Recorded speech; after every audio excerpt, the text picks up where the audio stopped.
Hello everyone and welcome to my Bachelor Nation 24 channel. I hope everyone is having a wonderful day. Before we begin, please hit the subscribe button and give this video a thumbs up. Mark Anderson planted only to be the Golden Bachelor. There seems to be speculation that the only reason Mark Anderson was on the Golden Bachelorette is so that he would be the next Golden Bachelor.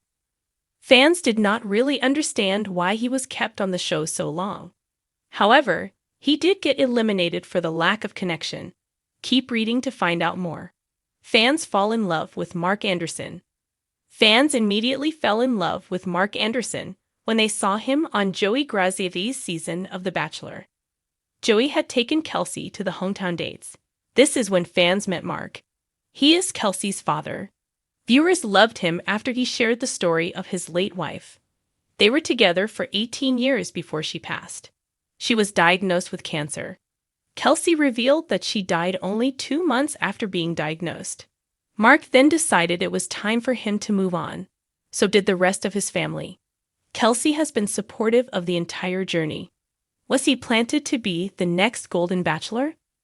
There has been a lot of speculation that Mark Anderson was only on the show so that he could be the next Golden Bachelor. How it works is someone from the previous season is chosen to be the next lead role. So, in order for him to be in control, Mark would have had to be on the Golden Bachelorette. Mark did not have much of a connection with Joan. Fans felt as though he was not ready to open up fully with her. Maybe this is because he already knew the plan. Joan and Mark had one final date. However, she did not feel the connection. Before the rose ceremony, she went to talk to Mark to let him know how she was feeling. Mark understood and left the show. It seems as though it is possible Mark was only on the show to be the next leading role. However, fans would love to see that happen. However, some fans feel as though he still is not ready to move on, which may be the case. The next Golden Bachelor has not yet been announced. So fans will have to wait and see if their speculations were right.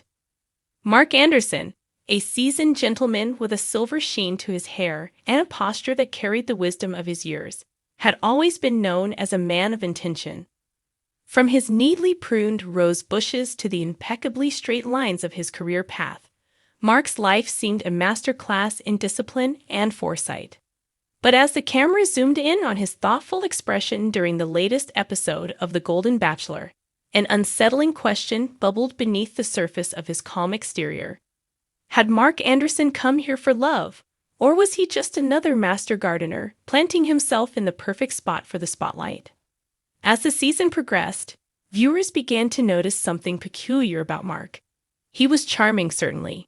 His witty one-liners and smooth demeanor earned him laughs from Joan Vassos, the sharp and confident Golden Bachelorette. But there was a calculated rhythm to his every move.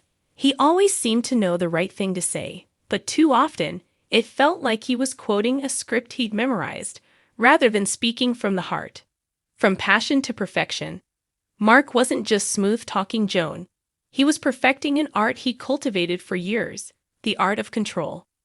In his previous life, Mark had been a high-ranking corporate executive, where every deal was a chess move and every conversation a negotiation. Relationships, however, were a different arena. Romance required vulnerability, and vulnerability wasn't something Mark enjoyed. It was messy, unpredictable, and most importantly, it was uncontrollable. The truth was, behind the polished suits and the well-timed smiles, Mark didn't believe in love the way the other contestants did. Joan, with her laugh that could light up a room, and her penchant for vulnerability, intrigued him, but she didn't move him.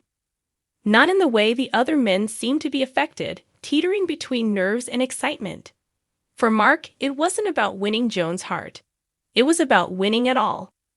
He wanted to be the last man standing, not because he envisioned a future with Joan, but because he craved the validation of being chosen.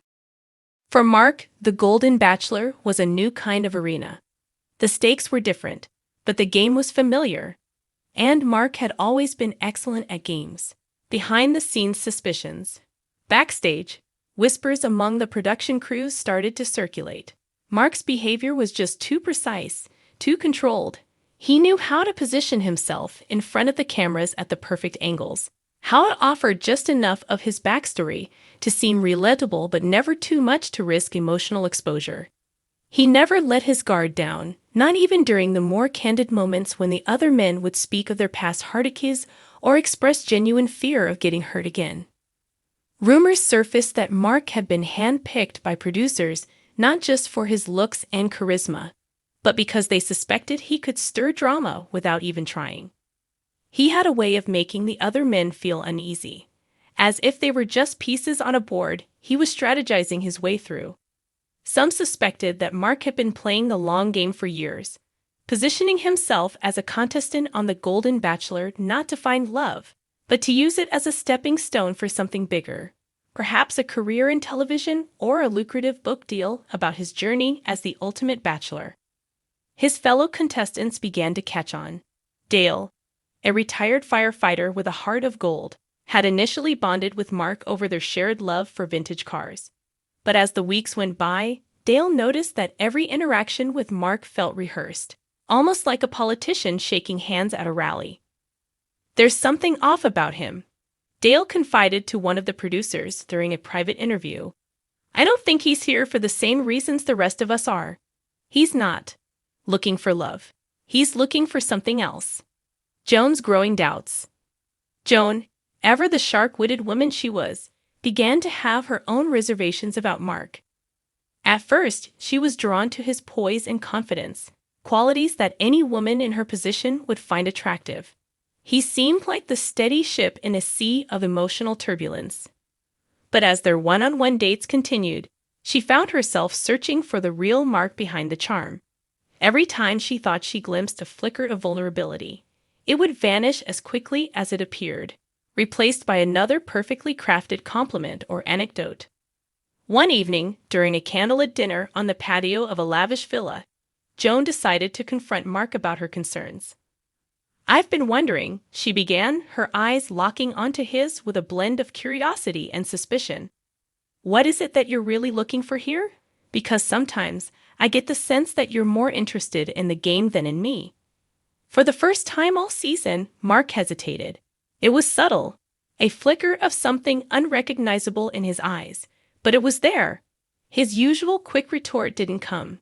Instead, he smiled, that same practiced smile, and leaned back in his chair. "Joan, I've spent my life chasing goals, making plans, and achieving them. And yes, I like to win, but that doesn't mean I'm not here for the right reasons." But even as the words left his mouth, Joan wasn't convinced. The passion that had fueled her attraction to him was starting to dim, replaced by doubt. She had been hurt before, and the last thing she needed was to fall for a man who was only playing at love. The end game. As the season neared its finale, the tension between Mark and the other contestants escalated. More than once, the men questioned his intentions in front of Joan, accusing him of manipulating the situation for his own gain. Mark, of course, remained calm under the accusations, denying any ulterior motives, but his denial only fueled the fire. In the end, Mark's strategy proved too effective for his own good. Joan, tired of trying to decipher his true intentions, chose to follow her instincts. And her instincts told her that while Mark was undoubtedly a winner in life, he wasn't someone she could trust to share her heart with. When the final rose was handed out, Mark was left standing alone, a figure of control in a garden that he had hoped to master. But love, as it turned out, wasn't something he could simply plant, water, and watch grow. It required surrender, and surrender was the one game Mark Anderson had never learned to play.